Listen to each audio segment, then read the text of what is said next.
Tasmanians' favourite scientists, or so we call them here during your afternoon, physicist Denis and biologist Dominic are in the studio with us, guys. Welcome back. G'day. Hello, hello. Now, if you do have a question for either of these two, then simply call it through now, 1300 222 936, 1300 222 936. Dicko from Dodgers Ferry started us off. He wants to know the square root of a pickled onion. Okay, we might leave that one. A duck's back leg. Perfect answer. See, they can answer anything, these two. 1300 222 936. I've just been away to a slightly warmer place, so I might get the ball rolling this afternoon. Fine. Sunburn. Why, when you're out there in the sun, you don't notice it, but then after the sun goes down, the sunburn comes up? What's going on? Ultraviolet radiation has a very, very nasty side to it. So Yes. basically, when you're frying yourself out there on the beach and you're damaging the cells, but it takes a while, I suppose, you say, for the cells to actually break down. And that's when, of course, after you've gone sunburnt several hours later, or a couple of hours later, and then a couple of days, if not a week or so later, of course, you start to peel because you've actually destroyed the skin cells. So it just takes a while for the cells to break down. So they just continue burning while you're out of the sun. Self-destructing, basically, yeah. If you jump in a cold shower after you think you may have spent too long in the sun, no. Nah. Nothing. No. When one scalds oneself, for example, with hot water, that may help, but it's a different type of burn. It's ultraviolet radiation as opposed to just simple plain heat. So jumping into a cold shower, for example, after you've scalded yourself, that's fine, but not after sunburn. It might take away some of the pain, Right. but not a lot. We've all been there. We've all been there. Another one. This has come through from last time you guys were in. Where does the butterfly go when it rains? It's a question that's asked. I only know why the butterfly effect causes the rain, but that's a different story. We can start with that. Start And with that. meanwhile, we'll tick, tick, tick, tick, and hopefully find out where the butterfly goes when it Well, rains. probably people have heard a little bit about the butterfly effect. It's a description of chaos theory, where small changes can produce large changes over time. So some systems, if you make small changes to the input, they'll produce small changes in the output. But some interesting systems that had feedback, like the weather, have this butterfly effect where small changes can grow and grow and grow, which is why predicting weather is extremely difficult science. And in fact, there was a guy in the 60s, Edward Lorenz, had a computer program about the weather, and he had an error with his computers, and what he did was he added back in the old data that he had to 10 decimal places. And after 2 days of weather prediction, it had completely different results, just because instead of the 20 decimal places he had, he only had 10 decimal places. So Next time you go to blame the There you weatherman. And the butterfly effect wasn't originally the butterfly effect. I think it was called something like the seagull effect, but it didn't sound as good. So they turned, genuinely, they turned it over to the butterfly effect. I'll check that one later on. I'll confirm that. There must be something going on with our psyche that we prefer butterflies to seagulls. Yeah, well, it's a much nicer creature. Any idea where it goes when it rains, the butterfly? Hides out of the rain. Just hides, like we all do. Umbrella. Yeah. Tiny little umbrellas. Dale's called through from Haybridge. Hello, Dale. Hello, Dale. Hello, I'm here. How you going? What's your question? I have a question that I've always wondered, and I guess a lot of people do. No matter where you are standing on the Earth, and the Earth is round with science, why does it feel like if you're actually standing on top of the Earth? That is a brilliant question. Because we're not falling off it. Well, gravity, I guess, but we feel like we're standing on top. our knowledge of the world is based on gradients, and one of the most important gradients is gravity, so we can feel the force going downwards. And apart from that, there's no real up, down, or any other way in the universe. There's no particular up to the universe. Our only understanding of directions is really the things that we can feel. And the most important thing that we can feel is gravity, pulling us downwards. So wherever you are on the Earth, it's a bit of a metaphysical question, I think. But, so it's about how we feel rather than what we're doing. Yes. Our understanding of the world is based on up and down, because there's a force associated with that. And how are you going, Dale? Is it making sense? All right. Good. I think we might just pause to consider that. I mean, there are other reasons why we don't particularly feel north or south or anything like that. I mean, I guess if we were a bit more magnetic, we might, Particularly if you're a male. If you ask my wife, no male knows north or south. Well, I mean, birds do, for instance, they use quite, they use different types of sensing apparatus in order to measure which direction they're going. So migratory birds need to know north and south. They have a GPS sense. Well, you can do it in two ways. You can either have a magnet in your nose, and some birds work like that, so they know which direction's north. Others use what's called the Coriolis force, which is what causes cyclones to go round, basically. But, if you're in the southern hemisphere, you feel a different Coriolis force or a different force acting on you than in the northern hemisphere. So this very tiny force, some birds navigate that way. So I guess if you had that sort of apparatus, then you would feel things about which direction is up and down in terms of, north and south, but we don't have that, so... And certainly, He's clever, isn't he? He is clever, Dale. Thank you for the question this afternoon. Okay. See you later. Thank you. You can retell that at a dinner party if you can remember it. While we're talking about the weather and cyclones, Rocket Rob's got one on the text. G'day, guys. Where does the wind go? Does it blow out once it's finished through blowing? my garden at the moment. Straight through you. What happens? Where does it go? Well, winds are just simply due to pressure changes in the atmosphere, and so when you have a dissipation, I'm not that good on climate. Go for it. I'm well good. He obviously knows nothing about climate either. But basically, it's due to pressure changes, and so that generates wind. And something when those pressures dissipate, then you lose the wind. It just That's dissipates. a very, very, very, very bad answer to that question, but never mind. It was an answer, which is what we're looking for. I mean, if you're looking at the lines of constant pressure on the weather map, when you watch the ABC weather, you'll see the wind direction will be directly across those lines because it's in the direction of the pressure change. So, it's not going to run along lines of constant pressure. They run in directions where the pressure's changing. So, if you're looking at that, you'll know the direction the winds are going. There's always the opportunity that if you would like to add to an answer, you can do that as well. It is 2 on 936 ABC Hobart and ABC Northern Tasmania. If you've got a question about this world in which we live or anything scientific-based or anything, really, 1300 222 936. Another one from Carol. Please help me comprehend that the universe has no end. How long have people been trying to do this for? A long, long time. We live in a. You can see that pause again. We live in a finite universe, perhaps.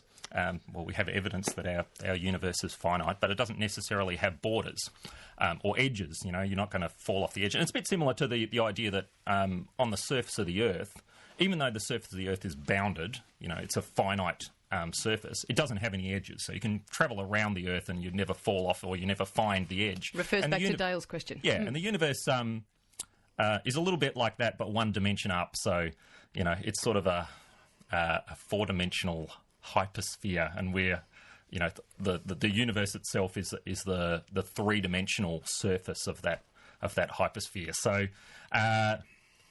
no matter how much you go around or travel through the universe, you will never actually find the edge. So something doesn't have to be infinitely large in order to have no edges. Do we know that it is finite? We have some evidence for that. There's a number called I can't think of it, it's referred to as Omega, but I can't think of the name of it. If that number is bigger than 1, it means it's unbounded. If it's smaller than 1, it means it's bounded. It's 20-odd years since I did. Speaking of universes, of course, it was a major event a few weeks ago because Voyager has left the solar system. So it's now left. It went in the 70s, did it? When did it go? Oh, yeah, 70s. 70s, yeah. But it's finally actually only now just left. Beyond all expectations, that's actually left the solar system. And still getting data. It's very Star Trek-ish, I think. It's great. And maybe it is searching for the edge. Yeah, it's going to have to go a little way before that. He's a guitarist at U2, isn't he? Yeah. Well done. It's always comments coming back in from every sort of centre of topics that we can think of. Brian from Blackman's Bay's called through. Hi, Brian. Hi, how you going, Pam? I'm not too bad. What's your question? These guys really know everything in the universe, do they? Pretty much. Test them. Yeah. Dan does. Do you think they've got cats at home? Cats? I've got a cat. Yep. Dom's saying yes. He's the biologist. I'm anti-cat. Okay, so... here's the question. Why does every cat that I've ever owned want to go out the door, in the door, out the door, in the door, out the door, and so on? It's asserting its dominance over you.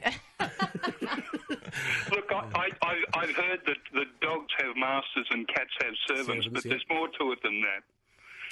I have no idea, but I can't really answer that question, because if I say anything nasty about the family cat, my daughter will probably kill me. So maybe you're not going to get an answer on this. Do you have a theory, Brian? Me? Yes. No, the theory I'm thinking of is now is them three, us one. We beat them. That fits, I think. Thanks for the call, Brian. Another quick one. Why are bugs attracted to light? Oh, just it's pretty. It's pretty. It's light, and they're attracted to it. They're drawn to it, and it's also the way they navigate. I mean, they navigate by some night bugs. Of course, yeah, well, a lot of bugs will navigate either by sunlight or by moonlight. Unfortunately, they're a bit deceived by the fact that sunlight or moonlight is a long, long way away, essentially at infinity. So you can work out your movements based around. If your movements are based around thinking that something is very, very far away, not they're thinking, they're just doing it, you get confused then if you have a source that's not very far away from you. So instead of travelling in a straight line against something that's very, very far away, they travel in a curved line around the object. So this is why you see them sort of curling around and sort of spiralling in. They don't go straight at the light. They're actually trying to use the light to navigate. Right. Rather than necessarily being directly attracted by it. But I particularly like the way mosquitoes are attracted to blue light that's very, very hot. It's useful. It's very useful. For sure. Very useful. Shane's called through from Penguin. Hi, Shane. How you going? Not too bad. What's your question? Just wondering what's your theory on if you fly somewhere, it takes you longer to fly home than what it does to your destination. Who wants to take this? Tailwind and headwind. For example, I think is it flying to Europe? It's slightly quicker on the way back. I can't remember which one it is, but it's basically headwinds and movement of the Earth as well. So the movement of the Earth as well. And is it to do with prevailing winds on where you're flying? No. No, but he's the physicist again. I'm calling you. I don't know the answer to it, but the movement of the rotation of the Earth is one thing, depending on which way you're going. I mean, if you are moving in the actual axis of the Earth, you will get there faster, depending on which. Yeah, actually, at Cape Canaveral, when they launched the one of the reasons that Cape Canaveral was chosen for missile launches is because it's close to the equator, and they get that maximise the east to west movement of the rotation of the Earth. So. Well, I just the weekend come back from New Zealand, and the week before it took us just a fraction over 3 hours to fly there, but it took us 4 hours to fly back. Yeah. We're not talking about time zones here, I hope. That would be a nice curly one to throw in for them, Shane. So, the rotation of the Earth and winds. Does that answer your question, do you think, Shane? Yep, beauty. I've actually got a little ditty from when Einstein's theory of relativity came out. It's all to do with Einstein. Oh, right. Yeah, you know that fellow Einstein. And there was a young lady from Bright whose speed was far faster than light. She set out one day in a relative way and returned on the previous night. That was in Punch magazine in 1936. There you go. So. Limericks sound good with the Irish accent. They do. Well pointed out. Another one here from Belinda. Does light from a star arrive at the eye faster through a telescope than to the naked eye? No. No. The telescope is merely concentrating the light.